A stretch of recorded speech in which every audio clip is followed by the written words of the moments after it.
Hi, everyone. Welcome back to another Talk Math with your friends. It is my pleasure today to introduce our speaker, Dr. Lauren Lazarus Melfi of the Wentworth Institute of Technology. And today she'll be speaking about finding resonance with delays. So everyone, please join me in welcoming Dr. Lazarus Melfi. Thank you. Hello. So yes, finding resonance with delays. We have two visitors on the first slide here. One is, of course, our friendly white rabbit who is late for a very important date. Because it is, of course, tradition to talk math with BK's cats and other cats. We have my cat as well. He may or may not make an appearance today, as he is, as per usual, sleeping downstairs, I think, at the moment.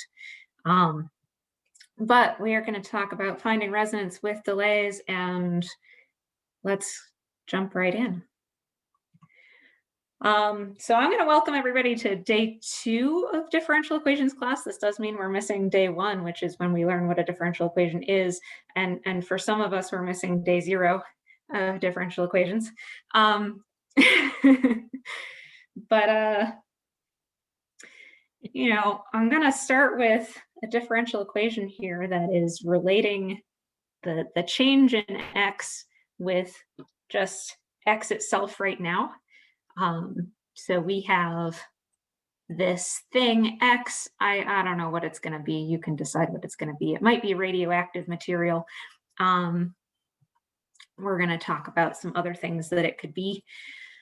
And we're going to see that if I start somewhere, let's say I start here at this purple point where my initial condition is, the differential equation is telling me about how my situation changes over time. It's telling me about my slope. And so I have this grid of slopes here that's telling me, hey, you're up here at about 4. Let's have a slope of -4 accordingly. And as our x value changes, we're going to work our way down through this slope field until we're right around 0. That wasn't supposed to waver back and forth, but sketching on a tablet is another thing. So, like I said, radioactive decay is a common usage for this model because the amount of decay that's happening is based on the amount of stuff that there is. We also pretty commonly use it for heating and cooling if we have some sort of like an ambient temperature here. Then my cup of ice water is going to warm up to temperature, or my mug of tea is going to cool down to temperature. So fairly simple looking differential equation, fairly simple looking relationship. And we want to talk about functions that have their derivatives looking kind of like themselves. So here's the first question for featured friends in chat. What kind of function is this that I'm getting out of here? What kind of function has a derivative that looks like itself?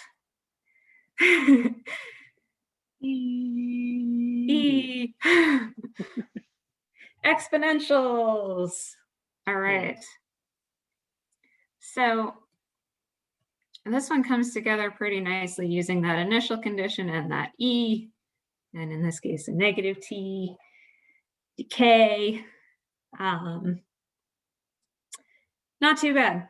And sort of the baseline of everything that we do, or almost everything that we do in differential equations. All right, so I'm mentioning this in the context of temperatures and the idea of aiming for an ambient temperature and things warming up or cooling down. So I'd like to pose a scenario here. And this might actually require a little more imagination than it usually does when I bring it up. Because I'm going to have you imagine the last time that you were staying at a hotel or a friend's house, and you hop in the shower. And so, when you're at home, you know exactly where to put that knob to get the right temperature. Right. You know about where to put the knob to get the right temperature of water as you're going. But when you're at a friend's house or when you're at a hotel, you've got to kind of figure out, like, how do I get to the water temperature that I actually want? So let's think about it that way, right? I'm aiming for this perfect temperature. I'm now the control system, and I'm saying, oh, it's not warm enough yet, so I'm going to adjust up. That's not warm enough yet, so I'm going to keep adjusting up.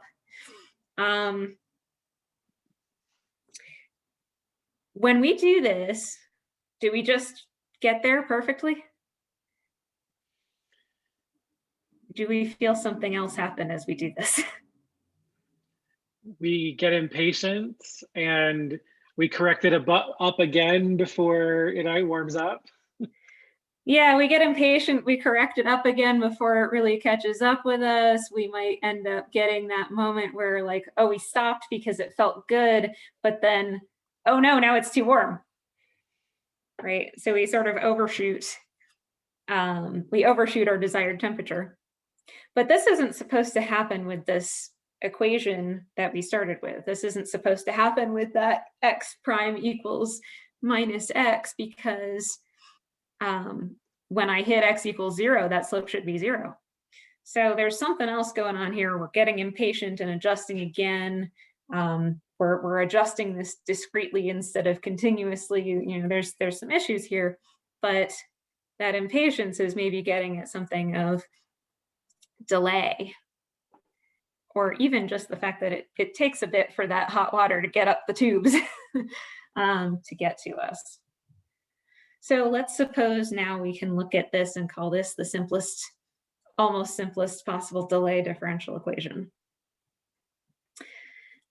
So same equation, the difference here being that now, instead of referencing my current amount, I'm referencing my amount from a minute ago, 5 minutes ago, however long ago, whatever that delayed quantity is. So I'm here at some moment in time, and my temperature or my x is at whatever value. Do I know where I'm going with that information?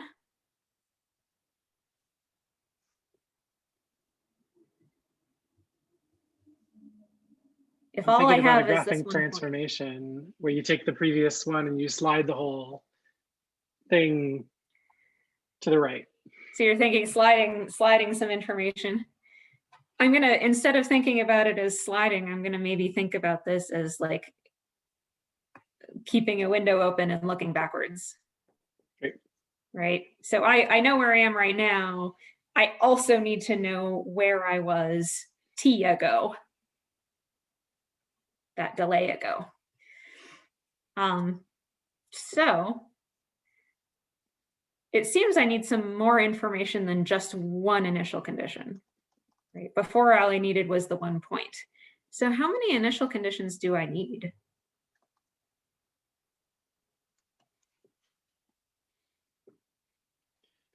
TJ's hand gesturing. You need an interval. An interval's worth. I need an interval's worth. So I need an interval's worth, which means if I have one function, I'm okay. Or I need uncountably infinite initial conditions in order to fill that interval.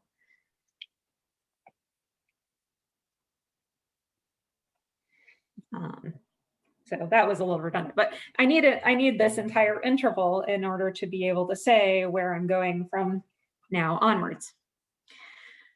And so I'm going to end up with an infinite dimensional solution space. That's pretty dramatic. But there we are. So we can even start really simply here and say, what if I have just a constant history? Here's my time history. Here's my starting interval. I'm going to assume a value of my delay. And the fun thing is, if I assume a simple enough history function, I can actually just integrate this a little bit at a time. I can say, let's look at 0 to 2, and that's all looking back at this history of 1, and it's going to have a slope of -1. So I can draw the line and say, oh, I'm working my way forwards, one chunk of delay interval at a time. There's my line of slope -1 going with my -x delayed. I can do it again. Now I'm integrating a line. So I get a parabola. And you can just keep going like this. If you start off with things that are integrable, and you can just keep integrating, you can just keep going and build your solution this way. In practice, we don't do it very much because you can already see here it's going constant to degree 1 to degree 2. We're going to keep integrating and getting higher and higher degree polynomials for each interval down the line. And of course, there are plenty of other functions that we might not want to integrate an infinite number of times. And wigglier, right? And it'll wigglier. turn into an M and then a W, like, cool. So BK's getting at something here, which is not only are we getting that overshoot, that too warm temperature in the shower, but we've actually overshot a bit much. Right, we started out at 1, we started out 1 unit up, and that's here. And we just kept going, right? So this bottom streak is worse than when we started if we're still aiming for 0. So there's a sense of like, maybe if there wasn't as much delay, I would be better off. But since my delay here is 2, I've just kept going, and I'm gonna hook back, and I'm gonna keep making those wiggles, but I might wiggle a little too much in this case. So there's our first lesson. Big delays, I think we know this. I think we've experienced this. Big delays can really mess stuff up. And the biggest thing here is just making sure that our delays aren't big enough to make things spiral out of control. Lauren, is this sorry if this is a spoiler, is this the thing that causes traffic jams? Like I've seen it modeled as a fluid where there's like some pausing and then it sort of ripples into these larger and larger wriggles like this. I think there are certainly some delay models that play into traffic jams, and you're not spoiling anything because I wasn't going there, but I've definitely heard of some situations where it's like the delay makes it so that people are making traffic decisions about their routes based on delayed information, and thereby going places in clumps. Cool, thanks. Yeah. Yeah, but that is, I saw the PDE comment in chat real quick there, but that would be more of a PDE problem because that sounds more like a fluid flow or something modeled that way. But yeah, so big delays are a problem. They can mess with our plans. And so we might want to ask ourselves, how big does delay have to be to cause problems here, right? Because I don't want to be in that scalding hot shower later on. So how good do I have to be? How small does my delay have to be to keep control of this and actually get where I want to go? And let's take a look. We like those exponentials, so I'm going to do some more with exponentials. And we're going to assume a similar form and stick it right into that delay equation that we have there. And with this, we will see that eigenvalue lambda show up. And we're going to get some delay showing up in that right-hand side. And so we're really getting down to this sort of weird looking equation that has lambda and an e to the minus lambda t going on in it. And if we sort of backtrack for a second and say, you know, let's look at real values of lambda, and let's look at where we were before, right? When t was equal to 0, when we didn't have any delay in here, we saw e to the -1 times t. That was a value lambda equals -1. But we are now looking at a delay equation which has an infinite dimensional solution space. So I'm actually expecting to maybe get an infinite number of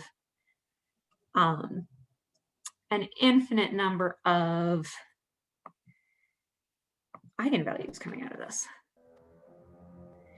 So the question is, where do they come from? Where are these infinite values coming from? They're complex, potentially. And the answer is that they come from the deep.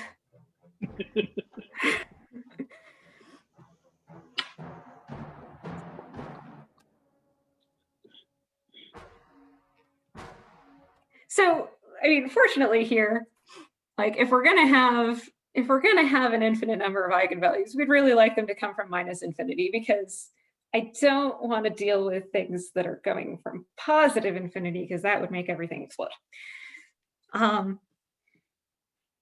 So, right, I'm going to look at these eigenvalues coming in from negative infinity. And the moment I turn any delay on, they're there, right? Because I am working with that infinite dimensional solution space. They have shown up, and but I don't expect them to influence my solution super quickly until the delay gets bigger. I've actually forgotten which delay value I used for this, but when I plot the eigenvalues that I'm getting here, we have a few that are hanging out here. We actually have we have two that are completely real. And the one over here on the right is very close to -1. It's the evolution of the thing that we started with in the non-delay case. The other one exists out there. It doesn't really do anything special, but it's small enough real part that, or negative enough real part that we don't really see it showing up very much.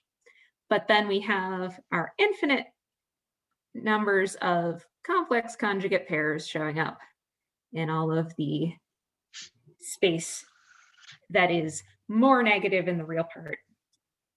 And so we've still got, let's take all of these pieces. We've still got a thing that's doing just regular exponential decay.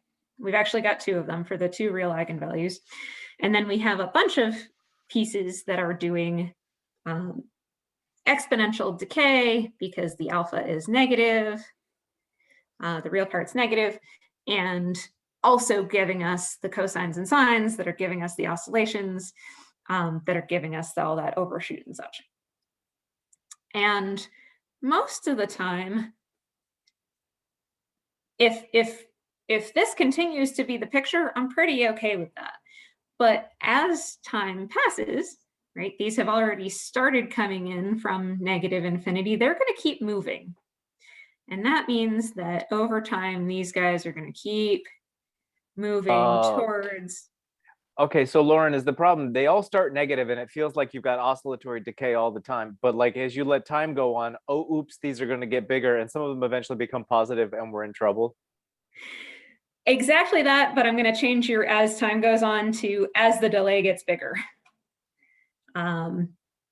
Exactly that. So the behavior for any given delay value is straightforward in terms of being that decay with oscillations, or the later picture, which is that if I make that delay bigger, if I make that delay longer, then these complex conjugate pairs are going to work their way over, and when they cross over into positive real part, then we suddenly don't have decay anymore, we have explosions. So exactly that. So we're actually very interested in knowing when those pairs cross over, and for solving that that lambda equals e to the negative lambda t, for figuring out when the real part crosses over. And I'll spare us the algebra and say that it happens when the delay reaches pi over 2. So these waves of complex conjugate eigenvalues get closer and closer, keep getting more positively real. And the first pair crosses over when the delay is pi over 2. The following ones will continue to cross over, but I don't actually care about those anymore because we're already getting that oscillatory growth. Hey, Lauren, I have a related off-the-wall question. Sure. Is the shape of that, the funny curve that those points interpolate, known? Like, what does that look like? It looks like it's exploding pretty quick. In terms of those little dots, like, do you know the shape of the curve that they look like they sit on? So I don't have a good way off the top of my head of expressing that they sit on, because the way that we are finding these as the intersection of two other very complicated curves, which if you want me to show, I could certainly do after. Yeah, let's not do the painful part now. I was just curious. Yeah, I don't have a good way of expressing that curve. And it's another one of those sort of like, it's cool that these things exist, but I actually only care about the one that makes things unstable. Otherwise, I might have included that. So this pi over 2 delay value is the critical transition that's occurring. And that means that at pi over 2, or at a delay of pi over 2, here's my equation again. And that occurs with a frequency of 1. So I'm actually looking at the very, very straightforward looking solution here of just sines and cosines. And if you think about the relationship between sine and cosine and those trig shift identities, you can actually confirm pretty quickly that these two are solutions of that delay equation by taking derivatives and looking at those shifts. It's only 2 of the infinite dimensional pieces that I need to have, but it's the pair that corresponds to that crossover that's happening. So oscillations in themselves, they're not bad. Some of them are good, some of them are bad, some of them are just pretty and we don't think about whether they're good or bad. And the Belousov-Javatinsky reaction, I'm going to overlay here for a second. If you have heard of this or not heard of this, this is a chemical reaction that happens and you just poke it somewhere and all of these spirals and circles happen as the chemical at different locations in the dish is oscillating between 2 different states. So you get some really pretty patterns. So that's one thing that we can see with oscillations. Some other common examples include the Fireflies.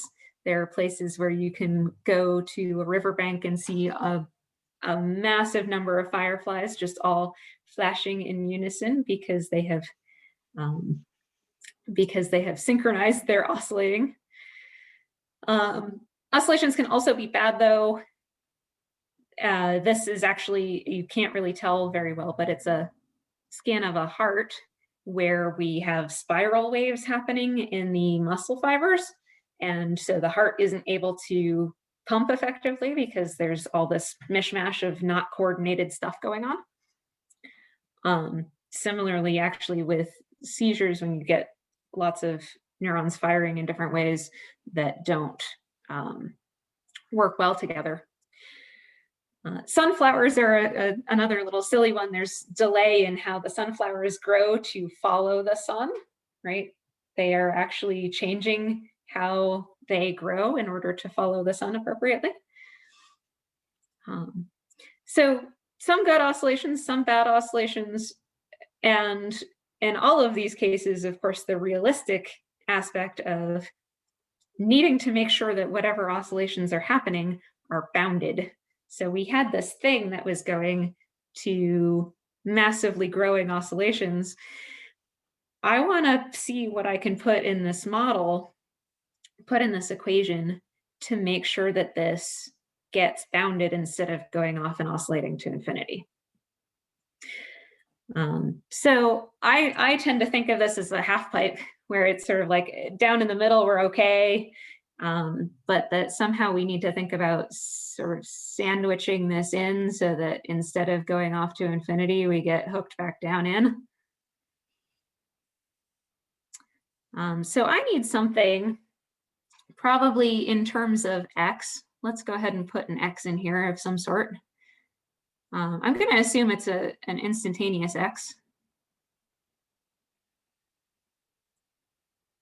My screen just froze there for a sec. I'm going to assume that it's an instantaneous x just for the moment, because that'll be easier to keep track of. I want to put something there that is going to be making sure to angle us back in when x gets too big. Right? So I need something that I can put here that's going to be big and negative when x is big and positive, and something that's big and positive when x is negative. Any thoughts? 1 over x of t, or like the average minus x of t? So some sort of... It was reciprocal. No, that's not the one I want. I want it, you want it stronger when it's further away. I want it stronger when it's further away. We've Just got some minus x. signs. I was gonna say, we've got some minus signs showing up in the chat, I think. Yeah. Negative x. And I don't really, so the thing is, I don't actually want this to be terribly strong until it needs to kick in. And then when it needs to kick in, I want it to be really strong. So I'm actually going to scale it up. We have a guess of a power in chat, but I'm going to think maybe this needs to be an x cubed to make sure that the sign of this is matching up on both sides of what I need to do. So I get the minus sign and I get an odd power.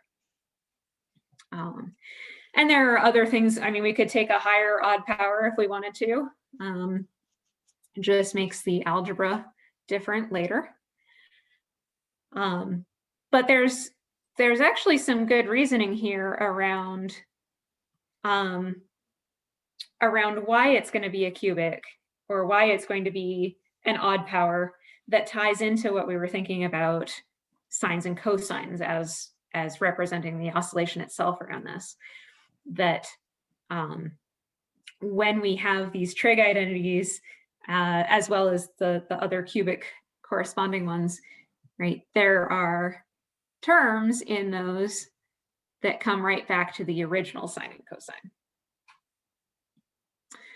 So we're finding terms that are resonating, some sort of odd power of our sine and cosine that's going to resonate with the sine and cosine that we're otherwise building. And it's going to work. Do I actually have that slide next? I must not. It is going to work. It's going to do its job. And not only can we do that version of it, but we can also do some other versions of it. So we just came up with the version with the instantaneous term, but we could also do other cubic terms, for instance, that would have the same role. I just have to be a little bit careful to make sure that signs match up. when I'm working with the delay. That's the extra bit that I have to worry about here, right? So this part of the curve is the part that I'm worried about, because if I don't course correct now, I'm in trouble, right? This is where my course correction needs to happen. And my X is big positive, and my X delay, my delayed term, is maybe a bit negative. But as long as I take that into account, and I'm taking into account this overall structure is going to stay the same, I can actually use the other combinations here to say, you know, what if I do a positive that has X squared and 1 X delayed copy? So I've got plus, positive, positive, negative. I'm still going to get a negative correction from this. And likewise, I can do an X with 2 copies of the delayed term and get the correct sign with a negative. And I can do a plus X delay cubed, because that's always going to reference that negative value being cubed. So I actually have 4 options with this cubic if I'm taking different combinations of instantaneous information and delayed information.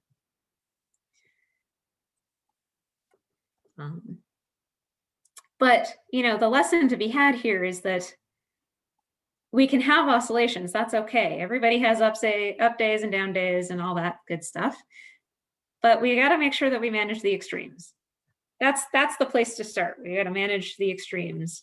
We especially want to manage the extreme bad days. But as we do this, we've got to find some sort of approach that resonates with ourselves, right? Somehow resonating with our own internal behavior in order to do that management. But what else do these cubic terms do? Because they don't only exist when they're needed, they exist the rest of the time too. And so we just made some choices actually about this part of the curve, making sure that our cubic terms are pushing ourselves back down, right? So making things shallower, making our slopes shallower, so that we're trying to course correct here. But these terms also exist the rest of the time. And so if I take a look at this green spot up here, I can maybe take a look at the fact that both X and X delayed are positive here. And so the type of term that I used, the type of cubic term that I used to course correct elsewhere is going to have an impact here. So let's take 2 of these just as examples. My minus X cubed term is in this spot also having a negative effect on my slope because X is positive. So our slope is becoming more negative and thereby getting steeper here. We'll see the same thing at this other spot by symmetry. And so if I take a look at what that version of this is doing, that cubic term is making our things steeper, making our curve happen faster, but then shallower, but then faster, and then slower. So we have these sort of, we have even an oscillation in whether we're speeding things up or slowing things down by adding this term. And I say that in the sense of how quickly this wave is occurring, right? I'm squeezing the wave steeper, I'm stretching the wave out, I'm squeezing it steeper, I'm stretching it out. And so this sort of has opposing effects we might see those cancel over time.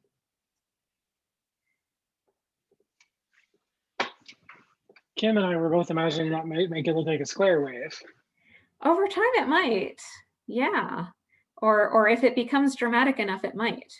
It actually does. So at least one of these cubic terms, if you make the delay very big in the corresponding system, it will become a square wave. So excellent observation. You are completely correct. Let's look at one other of these just so that we can see the other thing that can happen. So maybe let's look at the plus x delay cubed term. In this case, or in any of the plus cases here, right, my slope at the green point is becoming more positive than it was before.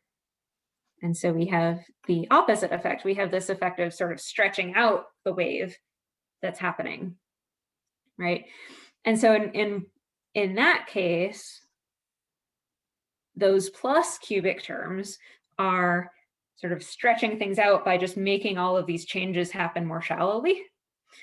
And because there's no cancellation in this case, we might expect that the frequency, the overall frequency of the wave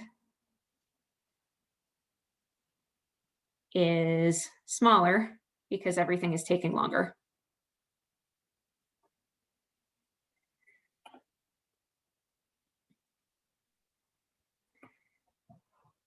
Right, so we have two versions of this system that are going to be speeding things up and slowing things down in opposition. We have two versions of this that are going to just sort of stretch that wave out and make everything happen more slowly. Here's some validation. We run it in MATLAB, right, and actually numerically integrate. And we see exactly this. So I've lined everybody up. These are all these different limit cycles. These are all of these different oscillations that we see. I've lined them all up to start at the same point. And two of these go through one period more quickly than the other two do.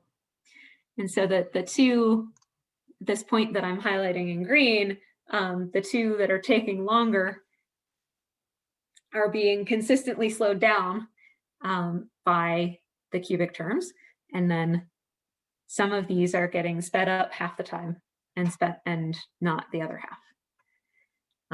But you can already start to see a little bit here of that square wave comment in the black curve, this one, because it's already sort of more flattened at the top and bottom as that's getting closer to a square wave. This is already out at delays 3, which is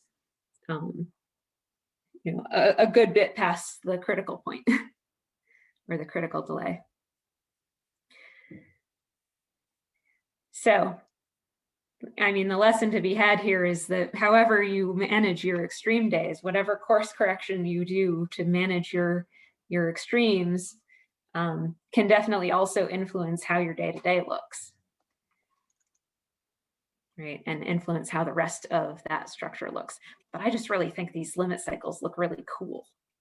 The different shapes and the different wiggles that we can get out of these.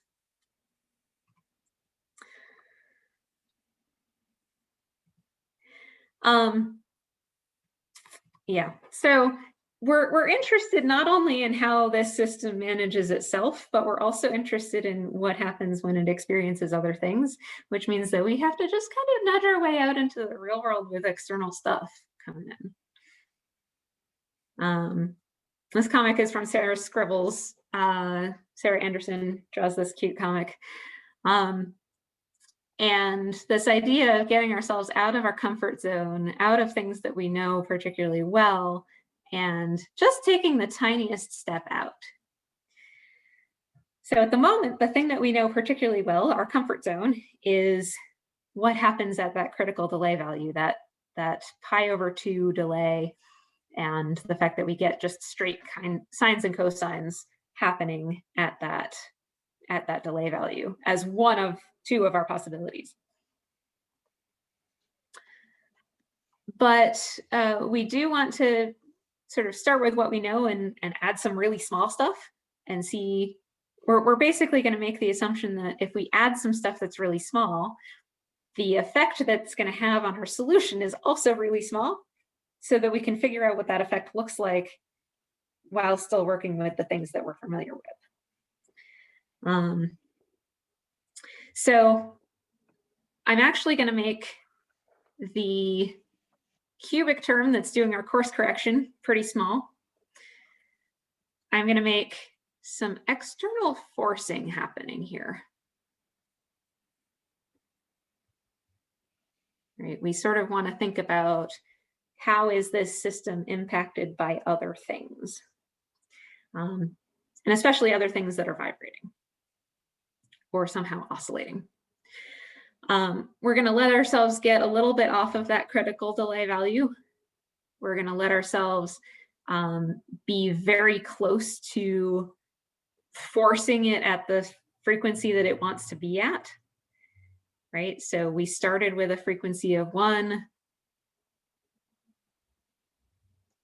We're going to assume that our forcing frequency is very close to natural frequency.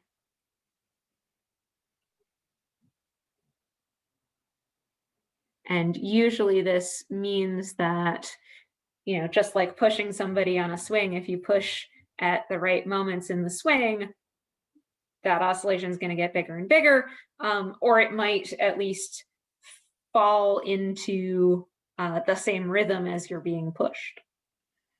And we'll start off with the same structure of our solution. This is the structure that we had to start with, but we're going to assume that some extra terms need to come into play to handle the forcing, and also the possibility that there might be slow changes in the amplitude.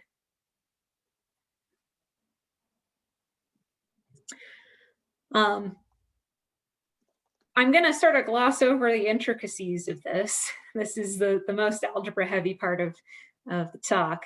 I'm going to skim over some of those intricacies, but the idea is we're starting with a place that we know, we're making all of these little changes, and we're going to see what we can figure out about it. And as I'm dealing with all of this business in terms of what the delay is doing, I'm going to bring in Taylor series. We're making all these little adjustments to what the delay is doing, but I'm just going to Taylor series them out so that the baseline thing that I'm working with is still just the same delay thing. Right? I'm looking at this delay term x of t minus t, and I'm going to approximate it in such a way that on the primary level, I'm still looking at that same x of t minus t at the critical spot that I know what to do with.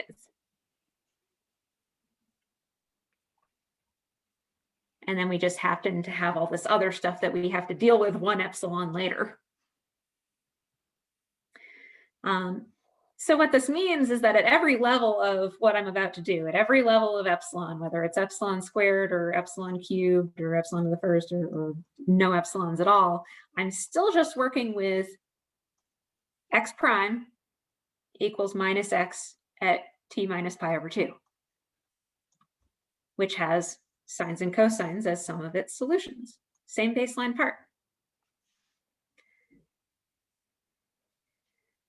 And since I can do that, a few pages of algebra later, we end up seeing some information about this amplitude, this slowly varying amplitude that we have allowed ourselves. And I don't want you to look at any of the structure inside of this, other than to notice that there is no capital T anywhere in it. There's none of that, right? There's no delay. I've done some perturbation methods. I've put some restrictions on quantities to make sure that they are consistent with those perturbation methods. And I now have some information about the amplitude of this oscillation that does not rely on delay at all, other than the epsilon that presumably got us here. Which means that now I can apply all of my non-delay methods, all of the linear algebra and all of the normal differential equation stuff, I can apply to this. And so there's our next lesson. If we recognize that there are delays, if we build delays into where we started, they become a whole lot easier to handle down the line.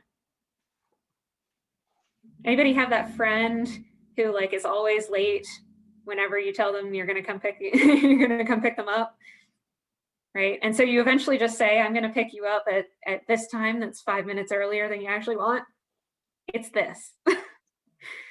If I start by taking delay as my starting point, then I end up with something that I can work with without all of that infinite dimensional stuff. And work with it that way. So what am I doing with it? I have these equations that are telling me about A and B, these varying amplitudes, and I've glossed over how we got here in terms of slow time, but I'm essentially saying that part of the magic in those pages of algebra is us saying, I recognize that there's something fast happening here and something slow happening here. And the fast time stuff is all of that normal oscillation. The slow time stuff is extra interactions that have to happen. So I have these equations that are telling me about the slowly changing amplitude and common behaviors that can happen here. We could have them not actually slowly changing at all. We can have constant values. We can have equilibrium solutions of this slow flow, places where that amplitude is constant and our oscillator, our equation, has been entrained to the forcer because now it has that frequency omega t, or that frequency omega, sorry, sine and cosine of omega t matching the forcer.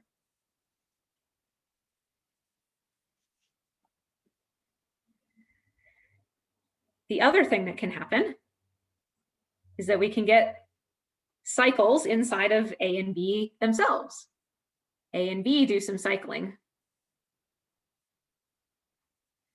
And we get this thing that's called quasi periodic, where basically we still see those two different frequencies show up. And they are having to interact with each other. This is where we get things like beats and sort of shifting amplitude as a slower thing happening over time. And this happens exactly as we might intuit, I hope, right? If I think about the two things that I can control about my forcing, I can control how close it is to the natural frequency, and I can control how strong that forcing is. And if you push really hard, right? If you force really hard, or if the frequency difference is small, meaning that I'm somewhere in this middle region,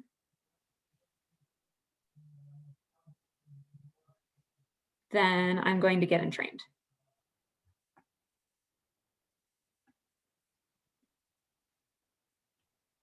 Right, so if two people's ideologies are already really close, they're going to talk with each other more. If I push really hard, maybe somebody doesn't have the power to work against me and they fall in line. Not that that's something I want to do. On the outside here, there's our quasi-periodic behavior. The frequencies are different enough. The forcing isn't really all that strong. Everybody is just like, yep, we're going to go do our own thing. And yeah, it's going to impact each other a little bit, but both frequencies are still going to happen. And so if I do the same thing for all of the 4 different variations of this, right, the 4 different cubic terms that we came up with, we see the same sort of shape in all of these cases. But the last little fun result that I'll point out is that the entrainment region is actually a different size for each of these. So before we had our slow versions and our fast versions, we have slower versions and we have faster versions. But even between those, we have a version that is a wider region of entrainment versus a narrower region of entrainment. And the way that it turns out is that the terms that have both X and X delay in them have narrower entrainment regions.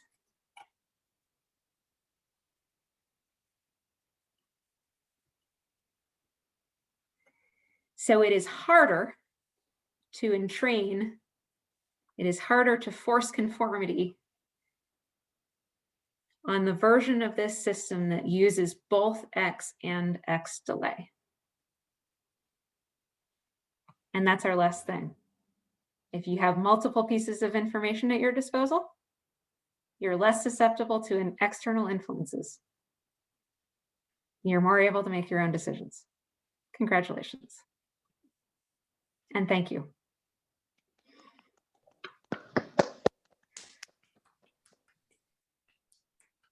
Excellent. Thank you so much. I really love the life lessons.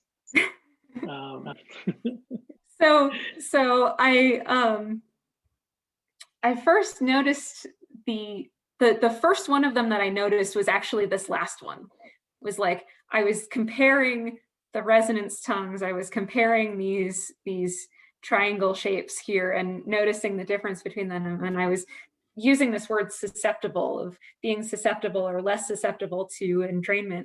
And it just kind of occurred to me. And then everything else just kind of was like, it's here. There are other jokes that I can make about this. Perfect. I had one sort of technical question early on that I think was a tangent. So is the behavior of one of these systems without a delay the limit of the behaviors with the delays as the delays get smaller? It should vary continuously, yeah.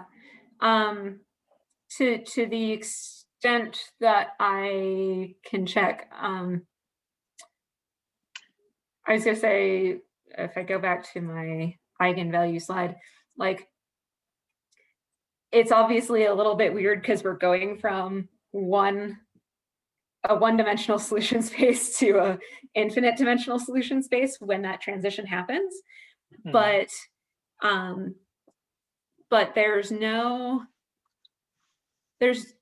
I would completely expect that the behavior with a teeny tiny amount with epsilon small delay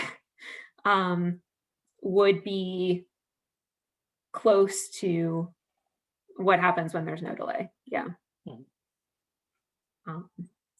I was just trying to imagine something where I could make it wiggle a whole lot and then like make the delay smaller and it gets like narrow wiggles, and then somehow like those that like thick wall has to collapse into a point one or something.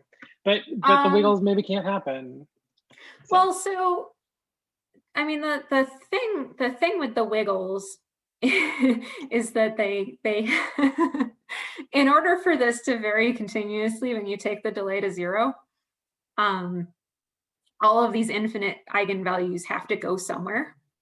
Like like I said, we're kind of fortunate that they seem to have come from negative infinity in terms of varying continuously.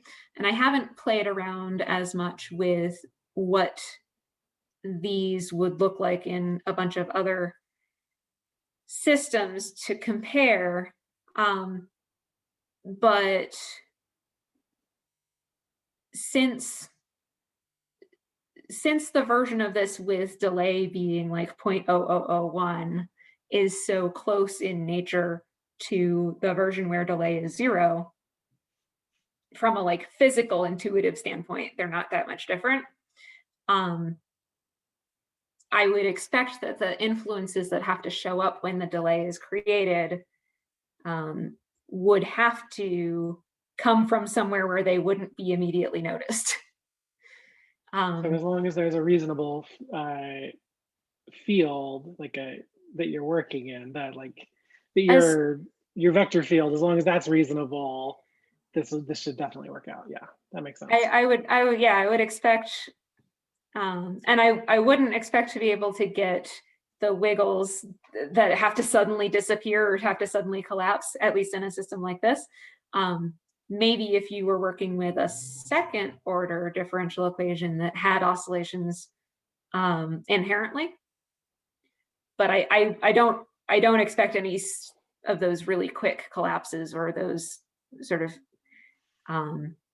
infinitely quick collapses or changes in behavior. I think TJ is making wiggles, like the wiggles jokes in the chat. I will admit to not having questions? immediately made the connection.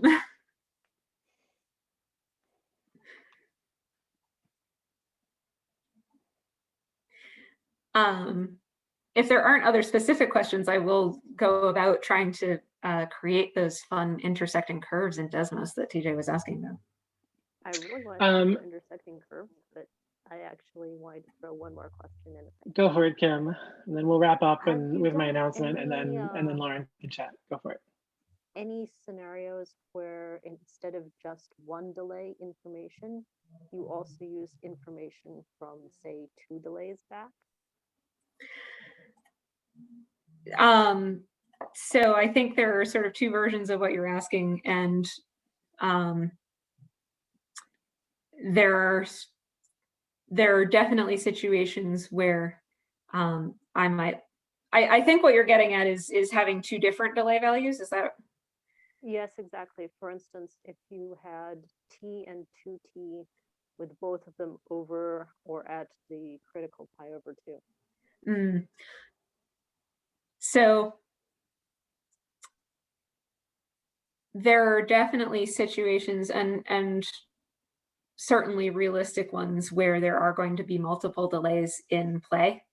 I mean, delay shows up in the real world as reaction times and travel times and all sorts of things, all sorts of ways that it can show up. So the notion of having 2 different delays showing up in an equation is certainly to be expected. I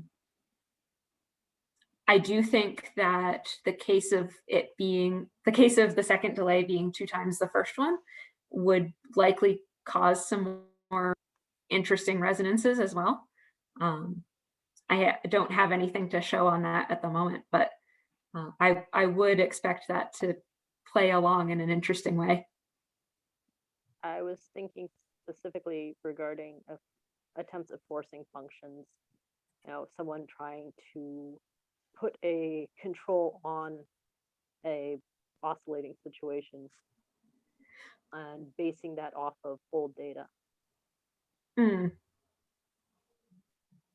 Yeah, there's getting to be a good amount out there in terms of delay systems and also needing to control them.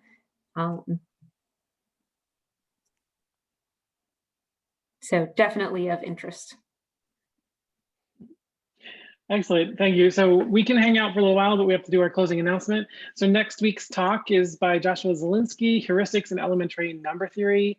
Joshua, if you're able, you want to unmute and give us a 30-second preview? Yeah. So we've probably heard of a lot of those famous unsolved problems in number theory, like Goldbach's conjecture and the twin prime conjecture. And you may have heard that mathematicians, with number theorists are really, really confident what the answers are. That's not true for all conjectures, though. There's some conjectures where like, well, we can't prove it and we don't have any idea. So what's going on there? What is the framework that lets us be really, really confident that some of these things are true, even though we don't have proofs? And this actually, in a certain almost thematic way, ties in very closely to, actually not very closely, but sort of to a talk Brian gave very, very early on about how do we believe mathematics? And so it will be sort of another way of answering that sort of thematic question. So yeah, hope to see you all Excellent. there. Thank you. So I hope to see many of you again next week. And please join me one more time in thanking Dr. Lazarus Melfi. And thanks again to the Talk Math with Your Friends organizers for having me. Thanks, Lauren.